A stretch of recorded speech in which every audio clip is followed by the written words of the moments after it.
எவ்வளோ பிரச்சனை வரட்டுமே, நான் வந்து அத ஓவர் கம் பண்ணி வருவேன். அப்படின்றது வந்து இவங்களுடைய பேசிக் நேச்சரா இருக்கும். அனுபவங்கள் பார்க்குறாங்க இல்லையா? ஸோ அதனால எல்லார் மேலயும் வந்து ஒரு சந்தேக பார்வை அப்படிங்கிறது இருக்கும். நம்மளோட லைஃப்ல வந்து நெறைய பிரச்சனைகள வந்து நம்ம பார்க்குறோம் அப்படிங்கும்போது, அவ்வளோ ஈஸியா யார் மேலயும் நம்பிக்கை வராது. என்கேஜ்மென்ட் முடிஞ்சு அந்த பொண்ணு சொல்றாங்க, எனக்கு வந்து ஒரு மாதிரி அவர் மேல நம்பிக்கையே வரமாட்டேங்குது. நானும் எவ்வளவோ முயற்சி பண்றேங்க. என்னோட வேலையில ஒரு நல்ல நிலைமைக்கு வந்து போயிறலாம். அத வச்சு ஒரு வீடு கட்டலாம். அத வச்சு நான் வந்து ஒரு கார் வாங்கலாம். ஏதாவது ஒரு நல்ல பேர் வந்து வாங்கிரலாம். நல்ல ஒரு அங்கீகாரம் வந்து நமக்கு கிடைச்சிரும். வாழ்க்கையில ஒரு நல்ல நிலைமையில வந்து செட்டில் ஆகணும்னு நெனைக்கிறேன். இதெல்லாம் ஒரு தப்பா? இப்படின்ற மாதிரி ரொம்ப வேலிடான பாயிண்ட்ஸா தான் இருக்கும். ஆனா என்னன்னா, அதுக்கான ஒரு நல்ல விஷயங்கள் அப்படிங்கிறது வாழ்க்கையில நடந்திருக்கு.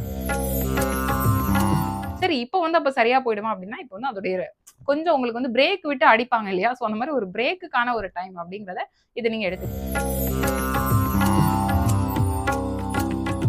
அன்பு நேயர்கள் அனைவருக்கும் வணக்கம். இந்த பதிவுல நம்ம பார்க்க போறது விருச்சிக ராசிக்காரங்களுக்கு இந்த சனி பெயர்ச்சி எப்படி இருக்க போகுது அப்படிங்கிறது தாங்க. விருச்சிக ராசிக்காரங்களுக்கு வந்து ஒவ்வொரு சனி பெயர்ச்சியிலயும் ஆஹா, ஓஹோ, பேஷ் பேஷ் நீங்க வந்து ரொம்ப சூப்பரா இருக்க போறீங்க, அப்படி இருக்க போறீங்க, இப்படி இருக்க போறீங்க அப்படின்னு சொல்லி நெறைய நல்ல விஷயங்கள் வந்து சொல்லியிருப்பாங்க. எங்கடா அந்த பக்கத்துல இருந்த கடவுள காணோம் அப்படின்ற மாதிரி அந்த ஒவ்வொரு பெயர்ச்சி முடிஞ்சு அடுத்த பெயர்ச்சி ஆரம்பிக்கும் போதும் இப்படிதான் போன தடவையும் சொன்னீங்க நல்லது நடக்கும்னு எங்க காணோம் அப்படின்னு சொல்லி கேட்கிற அளவுக்கு ஏகப்பட்ட பிரச்சனைகள் அப்படின்றத அவங்க வந்து ஓவர் கம் பண்ணி வந்துட்டு இருக்கிறாங்க அப்படின்னு சொல்லலாம். ஏன்னா வந்து பொதுவாவே அது வந்து செவ்வாயோட ஆதிக்கத்தின் கீழ இருக்கக்கூடிய ராசி இல்லையா? அதனால எவ்வளோ பிரச்சனை வரட்டுமே, நான் வந்து அத ஓவர் கம் பண்ணி வருவேன். அப்படின்றது வந்து இவங்களுடைய பேசிக் நேச்சரா இருக்கும். ஆனா என்னன்னா, நெறைய அனுபவங்கள் பார்க்குறாங்க இல்லையா? ஸோ அதனால எல்லார் மேலயும் வந்து ஒரு சந்தேக பார்வை அப்படிங்கிறது இருக்கும். நம்ம ஒரு ஒரு 10 பேர் வந்து இப்ப ஃப்ரெண்ட்ஸ் இருக்கிறாங்க அப்படின்னா, அதுல யாராவது ஒருத்தங்க விருச்சிக ராசிக்காரங்க இருந்தாங்கன்னா, நம்ம கூட தான் இருக்கிற மாதிரி இருக்கும். ஆனா நம்ம வந்து நம்ம மேல அவங்களுக்கு ஒரு பெரிய ட்ரஸ்ட் அப்படின்றது இருக்காது. ஸோ நம்மளோட லைஃப்ல வந்து நெறைய பிரச்சனைகள வந்து நம்ம பார்க்குறோம் அப்படிங்கும்போது, அவ்வளோ ஈஸியா யார் மேலயும் நம்பிக்கை வராது. இப்போ கரெக்ட்டா இந்த பலன் சொல்றதுக்கு கொஞ்ச நேரம் முன்னாடி தான் ஒரு பொண்ணு வந்து பேசுறாங்க. அவங்களுக்கு வந்து திருமணத்துக்கு ஏற்பாடுகள் எல்லாம் பண்ணிட்டு இருக்கிறாங்க. என்கேஜ்மென்ட் முடிஞ்சது. இப்போ வந்து அடுத்து கல்யாணம் பேச்சுவார்த்தைகள் வந்து இருக்கு. எந்த டேட்ல வைக்கலாம் இன்னும் ஃபிக்ஸ் பண்ணல. ஸோ அந்த பொண்ணு சொல்றாங்க, எனக்கு வந்து ஒரு மாதிரி அவர் மேல நம்பிக்கையே வரமாட்டேங்குது. எதனாலன்னு தெரியல அப்படின்னு. அப்போ அதுக்கான ரீசன் வந்து என்ன அப்படின்னா, லைஃப்ல ஏற்கனவே நெறைய ஏமாற்றங்கள் அப்படிங்கிறத வந்து இவங்க பார்த்திருப்பாங்க. அதனால ரொம்பவே கூட இருக்கக்கூடிய ஒரு ரிலேஷன்ஷிப் அப்படிங்கிறது மேல கூட அவ்ளோ ஈஸியா நம்பிக்கை அப்படின்றது வராது. நமக்கெல்லாம் அவ்ளோ சீக்கிரம் நல்லது நடக்காதே அப்படின்ற மைண்ட் செட்டுக்கு இவங்க வந்திருப்பாங்க. இப்போ கடந்த ஒரு 2 1/2 வருஷமா அப்படின்னு பார்க்கும்போது, அர்த்தாஷ்டம சனி வேற நடந்துட்டு இருந்தது. ரொம்பவே முக்கியமான இடங்கள் எல்லாம் வந்து அது பார்க்கும்போது, அதாவது 4வது இடத்துல போய் உட்கார்ந்தாச்சு. அதுல இருந்து பார்வைகள் பார்த்தோம்னா 6, 10, 1 இந்த 3 இடத்த பார்க்கும்போது, நானும் எவ்வளவோ முயற்சி பண்றேங்க. என்னோட வேலையில ஒரு நல்ல நிலைமைக்கு வந்து போயிறலாம். அத வச்சு ஒரு வீடு கட்டலாம். அத வச்சு நான் வந்து ஒரு கார் வாங்கலாம். ஏதாவது ஒரு நல்ல பேர் வந்து வாங்கிரலாம். நல்ல ஒரு அங்கீகாரம் வந்து நமக்கு கிடைச்சிரும். வாழ்க்கையில ஒரு நல்ல நிலைமையில வந்து செட்டில் ஆகணும்னு நினைக்கிறேன். இதெல்லாம் ஒரு தப்பா? இப்படின்ற மாதிரி ரொம்ப வேலிடான பாயிண்ட்ஸா தான் இருக்கும். ஆனா என்னன்னா, அதுக்கான ஒரு நல்ல விஷயங்கள் அப்படிங்கிறது வாழ்க்கையில நடந்திருக்காது. அவ்வளவு தடைகள் அப்படின்றத இந்த 2 1/2 வருஷமா மட்டும் இல்ல. பொதுவாவே இவங்க வாழ்க்கையில இவங்களுக்கு எப்போ அந்த 7 1/2 சனி ஸ்டார்ட் ஆகுதோ, அப்போல இருந்து வரிசையா ஏதாவது ஒரு காரணத்தினால ஒரு பிரச்சனைகள், பஞ்சாயத்து அப்படிங்கிறத இவங்க பார்த்துட்டு தான் இருந்திருப்பாங்க.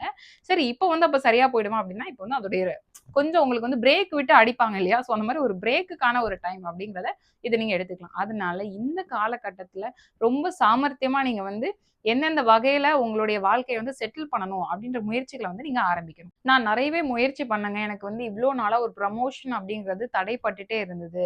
என்னுடைய மேனேஜரா இருக்கிறவரு என்னுடைய ப்ரமோஷன வந்து ஏதாவது ஒரு விஷயம் பண்ணி தடுக்குறாரு. இது வந்து எனக்கு தெரியுது. இருந்தாலும் வந்து என்னால எதுவுமே பண்ண முடியல அப்படின்னு நெனச்சுட்டு இருக்கிறீங்களா? இப்ப அவர் வந்து ட்ரான்ஸ்ஃபர் ஆயி வேற இடத்துக்கு போயிடுவாரு. இல்ல என் கூடவே வேலை பார்த்துட்டு இருக்கிறான். நல்லா தான் பேசிட்டு இருக்கிறான். ஆனா பின்னாடி போய் என்ன பத்தி நெறைய தப்பு தப்பா சொல்லிக் குடுக்குறான். இதனால என்னுடைய வேலை பார்க்குற இடத்துல என்னோட பேர் வந்து கெட்டு போகுது அப்படின்னா, இப்ப அவர் வந்து வேலைய விட்டு போயிருவார். இந்த மாதிரி உங்களுக்கு வந்து இதுவரைக்கும் யார் யாரெல்லாம் தடைகளா இருந்துட்டு இருக்காங்களோ, அந்த தடைகள் எல்லாத்துல இருந்தும் ஒரு விடுதலை வந்து கிடைக்க போகுதுங்க. நீங்க ஏதாவது ரொம்ப நாளா ஹெல்த் இஷ்யூஸ் வந்து எனக்கு இருந்துட்டு இருந்தது. நான் ட்ரீட்மெண்ட் எடுக்கிறேன். அதுக்கான ஒரு நல்ல ஒரு ரிசல்ட் அப்படின்றது எனக்கு வந்து கிடைக்க மாட்டேங்குது. நான் எவ்ளோ போய் ஹாஸ்பிட்டல்ல போய் பார்க்குறேன். ஒரு ஃபுல் பாடி செக்கப் கூட நான் எடுத்துட்டேன். எனக்கு வந்து எந்த பிரச்சனையும் இல்லைன்றாங்க. ஆனா எனக்கு வந்து ஃபீல் ஆகுது. நான் நார்மலா இல்லங்க அப்படின்ற மாரி நெனச்சுட்டு இருக்கீங்கன்னா, இப்போ அந்த விஷயங்கள் எல்லாமே வந்து சரியாக போகுது. ஏன்னா வந்து இப்போ 6ஆம் இடத்த பாக்குது அப்படிங்கும்போது உங்களுடைய ஹெல்த் தான் இல்லையா? ஸோ வந்து அந்த ஹெல்த் ஏதாவது வந்து ஒரு நோய் வந்து அந்த நோய்க்கான ட்ரீட்மெண்ட் வந்து சரியா எனக்கு கிடைக்கல. இல்ல எடுக்கிற ட்ரீட்மெண்ட் வந்து ஒர்க் அவுட் ஆகல அப்படின்னு சொல்லிட்டு இருந்த எல்லாமே வந்து இப்போ சரியாயிடும். அதனால உடல்நிலையில நல்ல ஒரு முன்னேற்றம் அப்படிங்கிறது உங்களுக்கு கிடைக்கும். நான் கடன்னால ரொம்ப கஷ்டப்பட்டுட்டாங்க. இருக்கிற பிரச்சனை பத்தாதுன்னு இந்த கடன் தொல்லை வேற அப்படின்னு நினைச்சிட்டு இருக்கீங்களா? அந்த கடன்ல இருந்து வெளிவர்றதுக்கான வாய்ப்புகள் வந்து உருவாகும். அதுக்காக உடனே யாரும் வந்து உங்களுக்கு லேக்ஸ் கணக்குல கொண்டு வந்து தரமாட்டாங்க. அதனால வாய்ப்புகள் வரும்போது அந்த வாய்ப்புகள பயன்படுத்தி ஒரு இன்கம்ம வந்து நீங்க கிரியேட் பண்ணிக்கிட்டீங்க அப்படின்னா, அந்த கடன்ல இருந்து விடுதலை அப்படிங்கிறது கிடைக்கும்.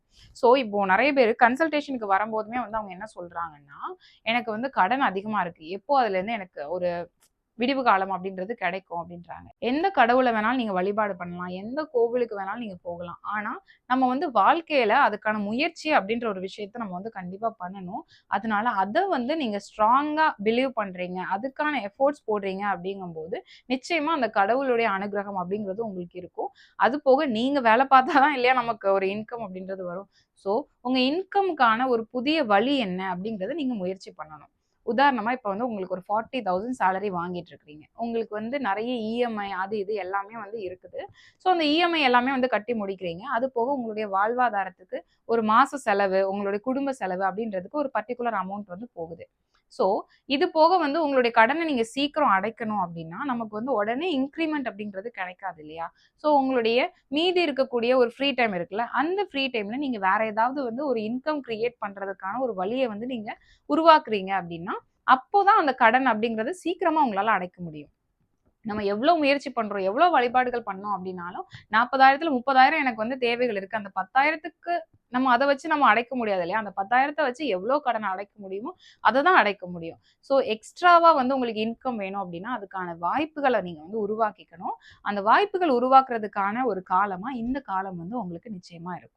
உங்களுக்கான புதிய அங்கீகாரம், புதிய பொறுப்புகள் அப்படிங்கிறது இந்த காலகட்டத்தில உங்கள தேடி வரும். ஒரு டீம் லீடர் போஸ்ட் வந்து உங்களுக்கு கிடைக்கலாம். இல்லன்னா வந்து ஒரு கவர்ன்மென்ட் எக்ஸாம்க்கு நான் வந்து ட்ரை பண்ணிட்டே இருக்கிறேன். எனக்கு வந்து இவ்ளோ நாளா கிடைக்கல அப்படிங்கிறவங்களுக்கு கூடுதல் பொறுப்பா, அந்த கவர்ன்மென்ட் எக்ஸாம் அப்படிங்கிறதுல நீங்க வந்து பாஸ் ஆகி உங்களுக்கு வந்து ஒரு அரசு ஆசிரியர் அப்படிங்கிறது, இல்லன்னா வந்து அரசு ஊழியர் அப்படின்னு சொல்லக்கூடிய ஒரு உயர் பதவி அப்படிங்கிறது கிடைக்கும்.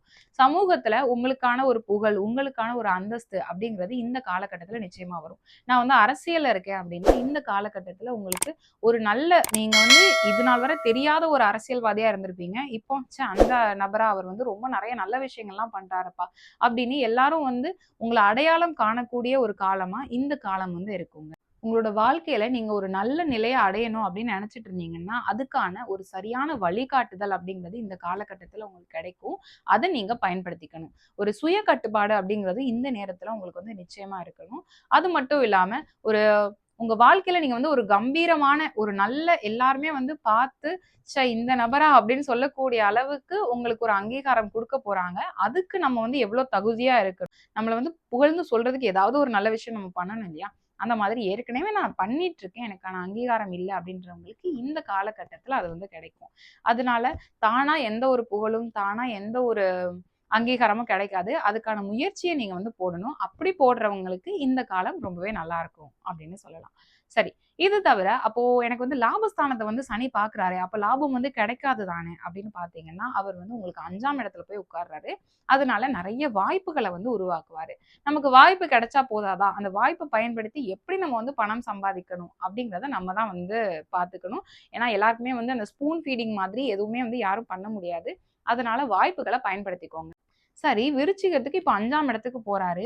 இவங்களுடைய 7ஆம் இடத்த சனி பாக்குது. அதனால வந்து அந்த குடும்ப வாழ்க்கையில பிரச்சனை வருமோ? அப்படின்ற சந்தேகம் இருக்கு அப்படின்னா, நிச்சயமா வரதான் செய்யும். அதனால அத வந்து நம்ம ஓவர் கம் பண்ணணும். எந்த ஒரு விஷயத்துல நமக்கு வந்து பிரச்சனைகள் வரப்போகுது அப்படிங்கிறது நமக்கு முன்னாடியே தெரிஞ்சிருச்சுன்னா, நம்ம வந்து அதுல ஜாக்கிரதையா இருந்துக்கலாம் தானே!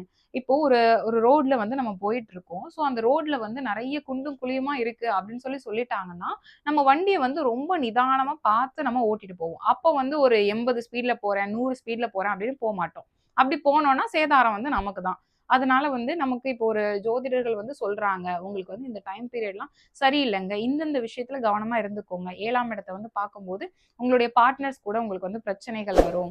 அந்த ஏதாவது வந்து தேவையில்லாத உறவுகள் அப்படின்றது வர்றதுக்கான ஒரு காலமா இது இருக்கும் அப்படின்னு சொல்லிட்டாங்கன்னா, சரி வாலண்டரியா போய் நம்ம அதுல விழமாட்டோம் இல்லையா? நம்மளே வந்து ஏதாவது ஒரு பிரச்சனை வருது. நம்மளோட கணவரோ, மனைவியோ இல்லன்னா வந்து ஒரு தொழில் பார்ட்னரோ ஏதோ ஒரு விஷயம் சொல்ல வராங்க. இது வந்து சரி வராது அப்படின்னு தெரிஞ்சிருச்சுன்னா, உடனே ஏய் அப்படின்ற மாதிரி கோவப்பட்டு கத்தி கூப்பாடு போடாம, நம்ம வந்து அத ஒரு ஸ்மூத்தா ஹேண்டில் பண்ண பழகிட்டோம் அப்படின்னா பிரச்சனை இல்ல. அந்த பிரச்சனைய நம்ம எப்படினாலும் ஓவர் கம் பண்ணலாம் இல்லையா? முடிஞ்ச அளவு பண்ணலாம் அப்படின்னு நான் நினைக்கிறேன். ஸோ 7ஆம் இடத்த பார்க்கறதுனால பாதிப்பு இருக்கா அப்படின்னு கேட்டா இருக்குதான். அதே மாதிரி ஞாபக மறதி இந்த ஒரு விஷயமும் வந்து கண்டிப்பா இந்த காலகட்டத்தில உங்களுக்கு வரும். அதனால ரொம்ப ரொம்ப முக்கியமான பொருட்கள், முக்கியமான டாக்குமெண்ட்ஸ் இது எல்லாமே வந்து எங்க வைக்கிறீங்க அப்படிங்கிறத ஒரு தடவைக்கு 2 தடவ நல்லா யோசிச்சு பத்திரமா அத வந்து சேவ் பண்ணி வைங்க. இல்ல நான் வந்து இடது கை வாக்குல வச்சுட்டேங்க. எங்க வச்சேன்னு தெரியல. ரொம்ப அந்த ஒரு இம்பார்ட்டன்டான நேரத்துல அது வந்து தேடுனா அது வந்து கிடைக்காம போயிடும். ஸோ கொஞ்சம் இது எல்லாமே வந்து பார்த்து இருந்துக்கோங்க. அண்ட் பெரிய அளவு நீங்க பயப்பட வேணாங்க. இந்த காலம் வந்து உங்களுக்கு நெறைய நல்ல விஷயங்கள் வந்து நடக்க போகுது. ஸோ வந்து எந்த விஷயம் நல்லதா நடக்க போகுதோ அத நெனச்சுட்டு இந்த காலத்த வந்து நம்ம எதிர்கொண்டோம் அப்டின்னா, நெறைய அடுத்தடுத்து நம்ம பண்ணக்கூடிய விஷயங்களும் நமக்கு வந்து நெறைய நன்மைகள வந்து உருவாக்கும். இது தவிர சனி நம்மளுடைய 2ஆம் இடத்த பாக்குது அப்படிங்கும்போது, உங்களுக்கு வந்து தேவையில்லாம நம்ம வந்து சும்மா தான் பேசியிருப்போம். நம்மளோட வாய் தான் நமக்கு வந்து பஞ்சாயத்தா இருக்கும். அதனால அந்த உங்களுடைய வாக்குல வந்து உங்களுக்கு ஒரு கவனம் அப்படிங்கிறது எப்பவுமே இருக்கணும். ரொம்ப ரொம்ப நிதானமா நம்ம வந்து இருந்தோம். நிதானமா ஒரு முடிவு எடுத்தோம் அப்படின்னாலே வந்து பெரிய அளவு பிரச்சனைகள் அப்படிங்கிறது வராது. பொதுவா இந்த விருச்சிக ராசி அப்படிங்கிறது வந்து அவ்ளோ சீக்கிரம் வந்து வெளிப்படுத்த மாட்டாங்க எதையுமே. அதனால யோசிச்சு தான் இவங்க இத தான் பண்ணுவாங்களா? இல்லையா? அப்படிங்கிறதே நமக்கு வந்து ஒரு குழப்பத்திலே வச்சிருப்பாங்க. ஃபைனலா பார்த்தா ஒரு விஷயம் பண்ணுவாங்க. அதனால அவ்ளோ சீக்கிரம் லூஸ் டாக் அப்படிங்கிறத விட மாட்டீங்க. ஆனா, நீங்க வந்து ரொம்ப நிதானமா யோசிச்சு பேசுறதும் கூட கொஞ்சம் கோபமான வார்த்தைகள வந்து பயன்படுத்திறாதீங்க. அப்படி பயன்படுத்தினீங்கன்னா, அதுவும் வந்து உங்களுக்கு பிரச்சனைகள உருவாக்கும். ஸோ, ஓவராலா பார்த்தோம்னா, ஓரளவு நெறைய நல்ல விஷயங்கள் அப்படிங்கிறதும் இருக்கு. கெட்ட விஷயங்கள் அப்படிங்கிறது எப்பவுமே ஒவ்வொரு இடத்த வந்து சனி பார்க்குறாரு அப்படிங்கும்போது, அது சார்ந்த கெட்ட விஷயங்கள் அப்படிங்கிறது நடக்க தான் போகுது. அதனால அத நெனச்சு பெரிய அளவு கவலைகள் அப்படின்றத பட வேணாம்.